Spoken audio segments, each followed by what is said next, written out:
ഞങ്ങൾക്ക് ഇവിടെ വീടും വേണ്ട ഒന്നും വേണ്ട. ഞങ്ങൾ നാളെ കഴിഞ്ഞ് ഇവിടെ പോകും എടുക്കാൻ ചേട്ടാ.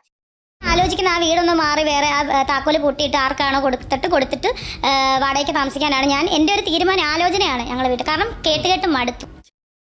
അവനവൻ കുരുക്കുന്ന കുരുക്കഴിച്ചെടുക്കുമ്പോൾ കുലുമാൽ കുലുമാൽ. അടിപൊളിയല്ലേ? ഈ വീഡിയോയിലൂടെ നമ്മൾ പരിചയപ്പെടുത്താൻ പോകുന്നത് തങ്കപ്പൻ ചേട്ടൻ, രേഷ്മ തങ്കപ്പൻ ചേട്ടൻ, പിന്നെ നമ്മുടെ ഫിറോസ്ക, 3 പേരുടെയും ഇന്റർവ്യൂയിൽ നിന്നും കൃത്യമായി ഇവര് തന്നെ അങ്ങോട്ടും ഇങ്ങോട്ടും എല്ലാത്തിനുള്ള ചോദ്യങ്ങളും ചോദിക്കുന്നുണ്ട്, എല്ലാത്തിനുള്ള ഉത്തരങ്ങളും നൽകുന്നുണ്ട്. നമ്മൾ അധികം സമയങ്ങളായിട്ട് നേരെ വീഡിയോയിലോട്ട് കിടക്കാം.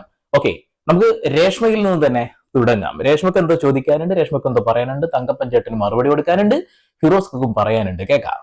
ഉറപ്പായിട്ടാണ് ഇവരെല്ലാം കോൺടാക്ട് ചെയ്യും, മെയിൻ കോൺട്രാക്ടറും അവരും ഒക്കെ ആയിട്ട്. എനിക്ക് അതിനെപ്പറ്റി അതുകൊണ്ടാണ് ഞാൻ ഇപ്പൊ അറിയാത്ത കാര്യം ഇവിടെ എന്ന് പറഞ്ഞിട്ട്. ശരിയാണ്, അറിയാത്ത കാര്യങ്ങൾ എവിടെ ഇരുന്നു കൊണ്ടും ആരും ഒന്നും പറയാതിരിക്കുക നല്ലത്, പ്രത്യേകിച്ച് സോഷ്യൽ മീഡിയയിൽ. ഓക്കെ, തങ്കപ്പൻ ചേട്ടനായിരുന്നു ഫിറോസ്കുമായിട്ട് ഡീൽ ചെയ്തിരുന്നത്. പക്ഷെ ഫിറോസ്കയായിട്ട് എങ്ങനെയാ ഡീൽ ചെയ്തിരുന്നെന്ന് കേൾക്കണ്ടേ? ഒന്ന് കാണാം.